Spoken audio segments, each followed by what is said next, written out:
Notre énergie, c'est l'une de nos ressources principales avec le temps et avec l'argent. Quand tu n'as plus d'énergie, c'est simple, il ne peut plus rien se passer dans ta vie. Littéralement, tu es à l'arrêt. Notre corps, il est optimisé pour une chose, c'est se lever le matin avec un maximum d'énergie, utiliser cette énergie toute la journée pour arriver le soir avec un niveau d'énergie bas pour qu'on soit suffisamment vidé en énergie pour se reposer pendant la nuit et pendant notre sommeil regagner notre énergie. Et donc c'est un cercle qui continue encore et encore. Les êtres humains sont des animaux de journée, c'est-à-dire c'est pas des animaux nocturnes, c'est des animaux diurnes, c'est-à-dire qui rechargent leur énergie la nuit et sont actifs pendant la journée. Alors bien sûr, il y a pas mal de choses à faire, il y a beaucoup de choses à savoir pour, je dirais, recharger son énergie d'une façon optimale.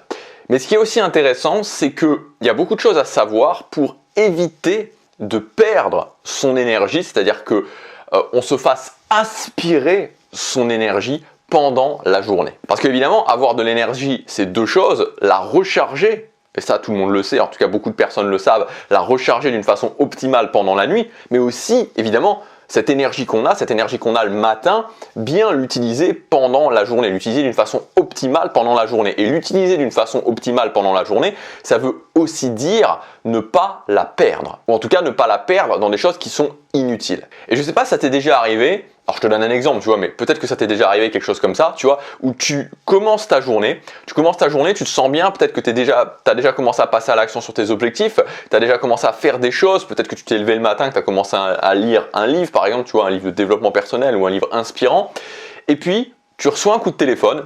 Et ce coup de téléphone, tu vois, on t'annonce un truc où il y a un problème avec ton boulot, il y a un problème avec quelque chose dans ta vie, et tu commences à parler de ce problème, avec la personne, et à la fin de ce coup de téléphone, où tu as passé peut-être 10 minutes, 15 minutes à essayer de gérer un problème, à parler de ce problème, d'un coup, tu sens que ton énergie est vraiment plus basse. D'un coup, tu sens que on t'a aspiré quelque part ton énergie. Et ce que je viens de te dire, c'est que c'est un exemple, mais parmi tant d'autres. Alors sur cette chaîne, et tu le sais si tu me suis depuis un petit moment, ma philosophie et ce que je t'explique sur cette chaîne, c'est comment réussir sa vie, dans le sens comment vivre une vie dont on est fier, comment vivre une vie qui nous convient, comment se lever le matin en étant content de sa vie, comment je me lève le matin en me disant voilà, la vie que j'ai actuellement, elle me convient, en tout cas je suis sur le chemin de construire cette vie, et non pas à l'inverse de vivre une vie où je suis là le matin en me disant oh non, j'ai pas du tout envie de vivre ma journée, vivement ce week-end. Et dans ma vision des choses, c'est assez simple. Pour arriver à ça, il faut tout simplement transformer ces domaines de vie. C'est-à-dire, quel est le lifestyle que je veux, quel est le job que je veux, quelle est la relation de couple que je veux, où est-ce que je veux vivre, etc., etc.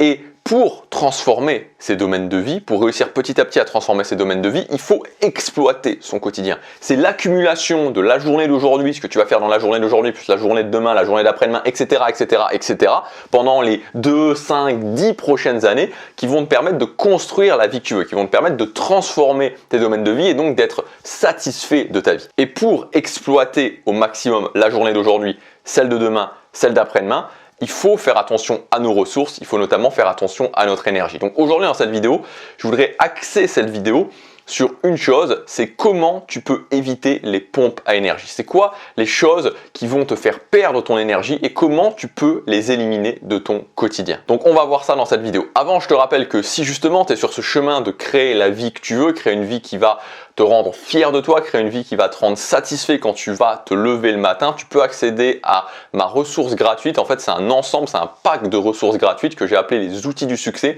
qui vont te permettre justement de mieux exploiter chaque journée. Donc, tu as un planificateur de journée, tu as aussi un extrait de ma formation, les 90 minutes parfaites pour te créer ce que j'appelle un bloc immuable, c'est-à-dire un bloc d'action quotidien que tu vas pouvoir continuer sur le très long terme qui est orienté sur ton objectif principal. Donc, si ça t'intéresse d'accéder gratuitement à cette ressource, les outils du succès, à ce pack de ressources, tu peux cliquer sur le premier lien dans la description. Tu as toutes les ressources de ce pack qui sont indiquées et tu as aussi comment y accéder. Voilà, dans tous les cas, c'est gratuit, donc tu prends pas beaucoup de risques en accédant à cette ressource. Alors allons-y pour les pompes à énergie. Première pompe à énergie qu'il faut selon moi éliminer, c'est la prise de décision. Alors ça peut paraître bizarre de se dire ça, mais je sais pas si tu as déjà passé, moi ça m'est déjà arrivé parce que j'étais vraiment un grand champion de la décision, mais que ce soit des décisions importantes ou des décisions moins importantes, chaque décision est une pompe à énergie. Et ça peut partir sur des choses qui sont très futiles, c'est-à-dire aujourd'hui comment je m'habille. Pompe à énergie, tu vois, pompe à énergie. Ensuite, aujourd'hui, comment j'organise ma journée? Aujourd'hui, qu'est-ce que je fais? Aujourd'hui, est-ce qu'il y a le choix A ou est-ce qu'il y a le choix B? Est-ce que je fais ça maintenant? Est-ce que je fais ça après?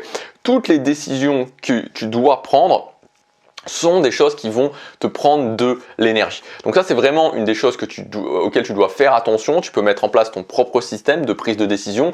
Moi, ce que j'aime bien faire, en fait, c'est stacker les décisions, c'est-à-dire regrouper les décisions que je dois prendre et le faire à un certain moment. C'est-à-dire que quand, en fait, j'ai des décisions à prendre, donc évidemment, faire en sorte que dans ma journée, les choses qui doivent être intégrées à ma journée, je le fasse à certains moments. Par exemple, la veille au soir, je décide comment je vais m'habiller le lendemain quand je sors. Mon organisation, évidemment, je la prévois pas le matin, c'est-à-dire je ne vais pas me dire le matin comment je m'organise pour la journée, donc ça c'est toutes des choses qui sont intégrées à mon système quotidien. Mais pour les autres décisions, les décisions qui peuvent, je dirais, surgir un petit peu comme ça, à ce moment-là, ce que je fais, c'est tout simplement que ce type de décision, je vais les noter, je les note sur un carnet et à un moment donné, ok, j'ouvre ce carnet et je prends mes décisions et je prends mes décisions rapidement. Ensuite, deuxième chose, ça va être toute la notion du bruit extérieur. Donc le bruit extérieur, c'est par exemple les médias, c'est par exemple les gens qui vont te faire avoir des questionnements, tout ce genre de choses. Donc en fait, ça peut être aussi lire tes mails, tout simplement, qui peut t'apporter du bruit extérieur.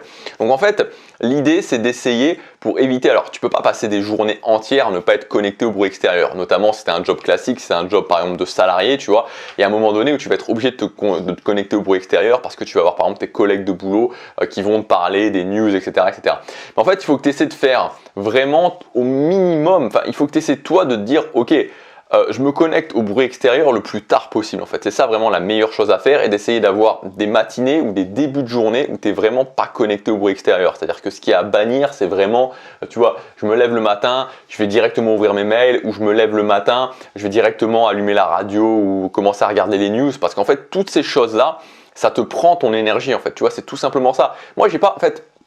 Si vous voulez, souvent, quand je dis ça, quand je parle, et c'est assez intéressant, je pense, c'est que quand je dis ça, quand je dis par exemple, moi les médias je les regarde pas, ou moi les médias pour moi, voilà, c'est pas quelque chose qui est intéressant, les médias mainstream, il y a souvent des gens qui me disent, mais oui, il faut quand même rester au courant, etc., etc. Mais en fait, si vous voulez, moi quand je parle des médias, je vais prendre l'exemple des médias parce que c'est un bon exemple du bruit extérieur. Moi quand je parle des médias, c'est pas un jugement de valeur que je porte sur les médias, en tant que c'est bien ou c'est mal, si vous voulez. C'est plus que dans quel cadre je réfléchis. C'est toujours ça, c'est-à-dire que pour moi, il n'y a rien qui est bien ou qui est mal dans la vie, c'est toujours quel est mon cadre de réflexion. Parce qu'en fait, c'est le cadre de réflexion qui va me permettre de déterminer si c'est intéressant pour moi ou si c'est pas intéressant pour moi. Si mon cadre de réflexion principal, la façon dont je frame les choses, c'est je veux avoir du succès dans ma vie. Mon objectif numéro 1, c'est de transformer les domaines de ma vie, d'avoir du succès dans ma vie. Alors, dans ce cadre de pensée-là, les médias ne sont pas intéressants parce que quand je commence à regarder les médias qui vont me dire le système bancaire va s'effondrer, va bientôt y avoir une guerre en Europe, la Chine va bientôt, je sais pas, vous voyez toutes les choses ou la prochaine pandémie, etc., etc. Et donc les médias sont très inventifs pour les possibles prochaines catastrophes mondiales, toutes les catastrophes mondiales qui peuvent se passer. Quand je commence à regarder ça, ça me fait douter, ça me fait peut-être avoir peur, ça me fait me poser des questions. En tout cas, ça ne m'amène rien d'intéressant dans mon cadre principal qui est je veux créer la vie que je veux.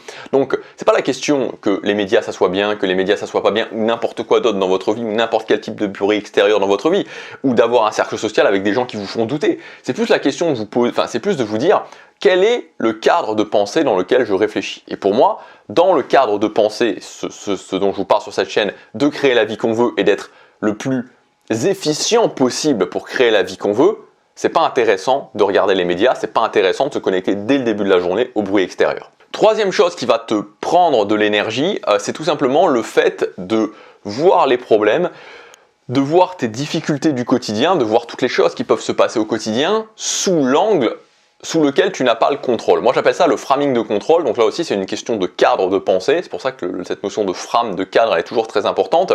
C'est-à-dire que quand tu as un problème qui t'arrive, quand tu as une difficulté, et que tu vois les choses sous le côté j'ai pas le contrôle, sous pourquoi ça m'arrive à moi, tu pars dans le mauvais sens. Je te donne un exemple très précis, tu vois, comme ça, ça peut arriver sur plein de choses, mais je te donne un exemple très précis. Hier, en fait, j'ai tourné, je pense qu'il y aura déjà normalement quand j'ai fait cette vidéo pas mal de vlogs qui auront été publiés de Séoul, puisque je suis en train de faire des séries de vlogs à Séoul. Et en fait, hier, j'ai tourné un vlog à Séoul et j'avais amené mon appareil, mon G7X, et en gros, quand je l'ai amené, je me suis aperçu que les deux batteries que j'avais, elles sont complètement mortes, elles tiennent plus du tout. Et quand j'ai vu ça, quand j'ai commencé, il faisait super froid dehors, je commençais à tourner le vlog, il y avait le problème du froid, puis ensuite le problème du G7X, et je me suis dit, donc de l'appareil photo, je me suis dit, ça commençait à m'énerver, je commençais à ressentir de l'énervement en moi. Et je me suis dit, ok, Gabriel, t'as pas le contrôle là-dessus. Sur le fait qu'il fasse froid, sur le fait que la batterie de ton G7X, de ton appareil photo soit morte, les deux batteries soient mortes, t'as pas le contrôle là-dessus. Donc concentre-toi, remets ton framing sur ce sur quoi tu as le contrôle. Sur quoi tu as le contrôle? Tu as le contrôle de prendre ton iPhone et de faire ton vlog avec ton iPhone. Et c'est ce que j'ai fait. Et d'un coup, ça allait mieux. Vous voyez, quand dans la journée, on creuse en fait dans les choses sur lesquelles on n'a pas le contrôle, on se sent de plus en plus mal, on perd de plus en plus son énergie. Quand on revoit les choses sous l'angle, ok, qu'est-ce que je peux faire? Ok, il y a plein de choses que je ne peux pas faire. Je ne peux pas faire apparaître une batterie ou deux batteries magiquement comme ça. Par contre, je peux prendre mon iPhone. Ça, j'ai le contrôle dessus et je peux faire le vlog avec mon iPhone. Ça ne sera pas parfait, mais je peux le faire. Quatrième chose qui va te faire perdre de l'énergie, c'est tout ce qui concerne le flou. Donc le flou, c'est très vaste hein, comme domaine. En fait, le flou, je pense que tu sais ce que c'est avoir du flou dans ses journées, c'est avoir des éléments où tu ne sais pas vraiment ce qui va se passer dans ta journée.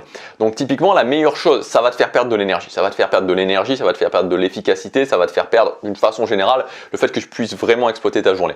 Donc en fait, comment tu peux sortir de ça? Comment tu peux sortir de ce flou? La première chose, c'est tout simplement en essayant de t'organiser un maximum, d'essayer de te dire, ok, qu'est-ce que je vais faire aujourd'hui, que ta journée, les activités que tu vas faire dans ta journée soient le plus claires possible. Cinquième chose qui va te faire perdre de l'énergie, c'est tout ce qui concerne les questions sans réponse. C'est quoi les questions sans réponse? C'est toutes les questions que tu peux te poser, et il y en a, il y en a un paquet, et voilà, on le fait tous, hein. Quand je te dis ça, je te juge pas en te disant que c'est bien ou c'est mal, encore une fois, je te dis, moi, je passe, voilà, même actuellement, je dois vraiment faire ce tri dans les questions, en me disant, est-ce que la question que je me pose a une réponse ou pas? Donc l'exemple d'une question sans réponse, c'est, est-ce que je vais réussir mon objectif? Est-ce que je suis fait pour cet objectif? Est-ce que je vais y arriver? Est-ce que c'était vraiment la bonne décision? Etc. etc. Tout ça, c'est des questions où il n'y a pas vraiment de réponse. Donc en fait, quand tu te poses une question, il faut que tu te dises, est-ce que objectivement, il y a une réponse à cette question ou est-ce qu'il n'y a pas de réponse à cette question? Et il faut essayer d'évacuer un maximum de ta vie toutes les questions où il n'y a pas de réponse parce qu'en fait, tu ne sais pas, est-ce que c'est le bon choix? Est-ce que c'est le bon objectif? Tout ça, tu n'as pas de réponse. Voilà. Donc il faut se concentrer sur les choses sur lesquelles il y a des réponses. Comment je peux faire un meilleur début de journée? Comment je peux faire en sorte que chaque matin, je passe à l'action au moins 30 minutes sur mon objectif principal? Là, il y a des réponses. Sixième chose qui va te faire perdre de l'énergie, c'est avoir trop de choses à faire. Vous le savez aussi peut-être si vous me suivez régulièrement, je ne suis pas un partisan, c'est-à-dire que être discipliné, avoir une vision pragmatique des choses sur le fait d'avancer dans sa vie, transformer ses domaines de vie vraiment dans l'ultra concret, en tout cas j'essaie d'être vraiment dans l'ultra concret, ne veut pas dire avoir des millions de choses à faire. Moi je suis plutôt minimaliste sur les objectifs dans le sens où je préfère avoir un ou deux objectifs que je fais à fond plutôt que d'avoir plein de choses à faire. Et c'est pareil pour ma journée, c'est-à-dire que je suis très discipliné sur le début de ma journée, mon début de journée est super automatisé, je fais tout le temps la même chose. Pour autant, quelqu'un qui me regarderait et qui m'observerait pendant toute une journée se dirait probablement que j'en fais pas énormément en fait. Je n'en fais pas énormément. Tout simplement parce que je ne crois pas au fait, c'est-à-dire que je pense qu'à un moment donné quand on en fait trop, et surtout quand on en fait trop, c'est pas tellement une question de volume, même s'il y a une question de volume, mais c'est surtout une question aussi de plein de choses qu'on fait, voilà, c'est plutôt sur le trop plein d'activités. Moi je vous invite à réduire en fait les activités que vous faites, c'est-à-dire essayer vraiment d'avoir moins d'activités, moins d'objectifs, moins d'obligations, même moins de loisirs à la rigueur, de vraiment faire peu mais bien faire les choses. Et enfin, septième point, qui est un petit peu compris en fait dans le bruit extérieur, mais que j'ai quand même voulu rajouter ici parce que ça me semblait important de le rajouter, c'est toutes les personnes qu'on pourrait catégoriser dans le négatif ou qui vont en tout cas, qui sont dans une vision des choses. Et encore, j'aime vraiment bien voir les choses de cette façon-là. C'est-à-dire que j'aime pas voir les choses d'une façon où il y a des gens qui sont dans le vrai, il y a des gens qui sont dans le faux. Il y a simplement des gens qui ont un cadre de pensée différent. Donc en général, les gens qui ont un cadre de pensée qui est le cadre de pensée d'avoir du succès dans leur vie, de créer la vie qu'ils veulent, d'avancer, c'est un cadre tout à fait opposé aux gens qui vont se plaindre, aux gens qui vont se voir comme des victimes, aux gens qui vont penser qu'ils peuvent rien faire dans leur vie. Encore une fois, il y a certaines personnes qui diront qu'il y en a c'est des idéalistes et les autres des réalistes, ou à l'inverse, certaines personnes qui diront que il y a des gens c'est des positifs, d'autres des négatifs, etc. Mais en fait, moi finalement, c'est pas vraiment ça qui m'intéresse.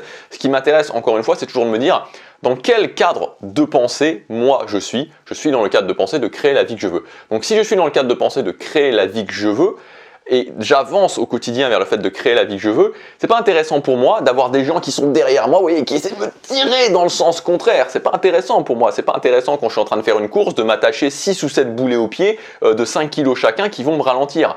Donc c'est toujours ça, c'est-à-dire que c'est pas intéressant pour vous, si vous voulez créer du succès dans votre vie, d'avoir des gens qui vont soit être très négatifs, soit vous dire que ça sert à rien, soit de moins en vouloir, soit remettre constamment en question vos choix, soit vous faire peur sans arrêt, soit vous inquiéter sans arrêt. C'est pas intéressant pour vous. Et c'est pas intéressant pour ces gens-là, notamment si c'est des gens proches de vous non plus, c'est des gens par exemple de votre famille. Parce que finalement, quand vous ne réussissez pas à créer la vie que vous voulez, vous ne faites un cadeau finalement à personne. Le meilleur cadeau, si vous avez des gens négatifs autour de vous, si vous avez des gens, votre cercle familial, votre cercle social, etc., etc., le meilleur cadeau que vous puissiez faire à tous ces gens-là, c'est de réussir. Parce que ça peut éventuellement, peut-être, les inspirer à faire pareil. Mais en ne réussissant pas, en arrêtant vos objectifs et en capitulant vers une vie qui ne va pas vous convenir, une vie dans laquelle vous allez être malheureux ou malheureuse, vous ne faites un cadeau dans tous les cas à personne. Donc voilà pour ces pompes à énergie. Alors je les résume parce que la vidéo était un petit peu longue. La prise de décision, le bruit extérieur, voir les problèmes, les difficultés sous l'angle sous lesquels vous n'avez pas le contrôle, le flou, les questions sans réponse, avoir beaucoup trop de choses à faire dans sa journée, les gens négatifs qui passent leur temps à te faire douter ou à te faire t'inquiéter. J'espère que cette vidéo vous aura apporté de la valeur. Je vous rappelle aussi que vous pouvez accéder gratuitement à mon package de ressources, les outils du succès. C'est le premier lien dans la description si vous voulez exploiter au maximum chacune de vos journées. Et si j'exploite chacune de mes journées, alors la voie vers le succès, la voie vers la transformation des domaines de vie, la voie vers la vie qui va me rendre fier de moi, c'est plus vraiment quelque chose qui peut arriver. En fait, ça devient plus une conséquence du fait que j'exploite chacune de mes journées. Voilà, je vous laisse regarder ça. Ça s'appelle les outils du succès. Je vous dis à demain pour la prochaine vidéo. Passez à l'action, chaque jour compte.